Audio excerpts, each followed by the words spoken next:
आंधी पीछे जो जल बूढ़ा प्रेम हरि जन भीना। आंधी के बाद जो बारिश होती है उसके हर बूंद में हरि का प्रेम समाया रहता है। कहने का मीन्स ये है कि अभी तो ज्ञान की आंधी चली थी, लेकिन आंधी के पश्चात जो वो यह वर्षा हुई है वह ज्ञान रूपी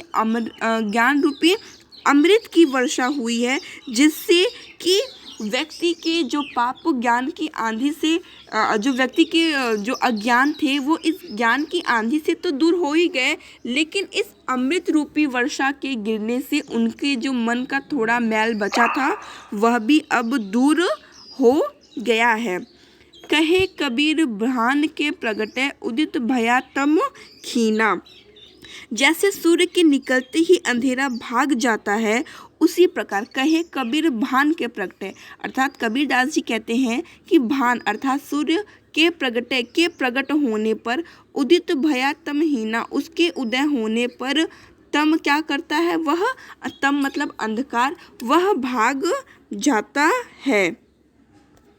इसका फिर से मैं बता दे रही हूँ। संतो भाई आई ज्ञान की आंधी रे, हे संत भाई, हे मनुष्य जाति, हे मनुष्य वर्ग, हे मेरे प्रियजन, ज्ञान की आंधी आई है, भ्रम की टाटी सबे उड़ानी, माया रहे न बांधी। इस ज्ञान की आंधी आने से जो भ्रम हमारे समक्ष जो भ्रम बंधा हुआ था वह उसकी टाटी अब उड़ गई है, माया रहे न बांधी। और अब जो माया हमारे ओर बंधी हुई थी अब उसकी भी नींव टूट गई है।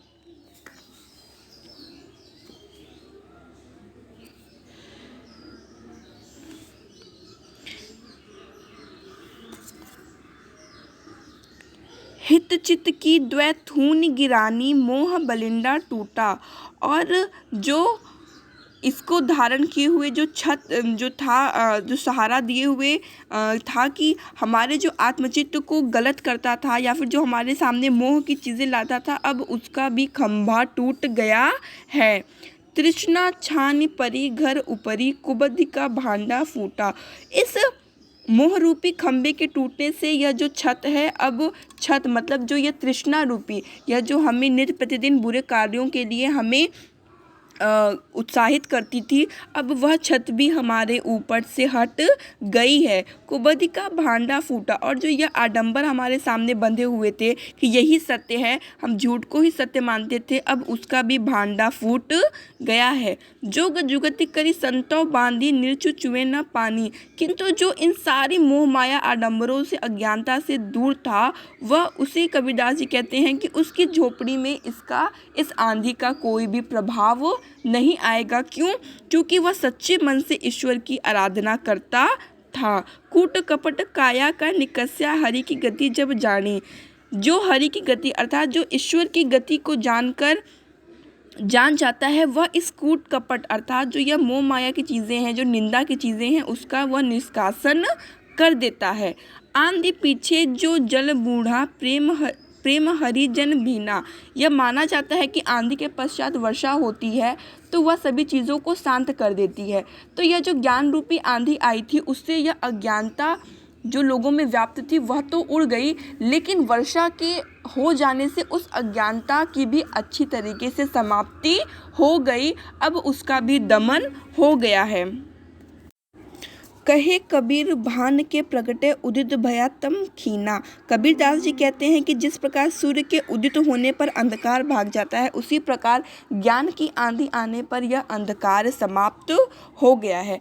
कबीरदास जी ने संपूर्ण पंक्ति में यही कहा है कि ज्ञान के आगमन की तुलना ऐसी ही आंधी से करते हुए कहते हैं कि जब ज्ञान का आगमन होता है तो सबसे पहले मन का भ्रम दूर हो जाता है, माया का बंधन खत्म हो जाता है। उसके परिणाम स्वरूप अपने और केवल अपने स्वार्थ के बारे में सोचने की मनोवृत्ति जो रहती है वह भी समाप्त हो जाती है। मन का मोह भंग हो जाता है। मोह भंग होने से जो हमारे मन में किसी चीज़ को, जैसे होता है हम कभी हमारे पास अच्छे कपड़े हो जाते हैं या फिर कुछ पैसे आते हैं तो हम सोचते हैं हमारे पास और पैसे आएँ। तो ये ऐसी जो लालसा होती है, ऐसा जो लालचपन होता है वह भी दूर हो जाता है, जिससे हमारे अंदर की दुर्बुद्धि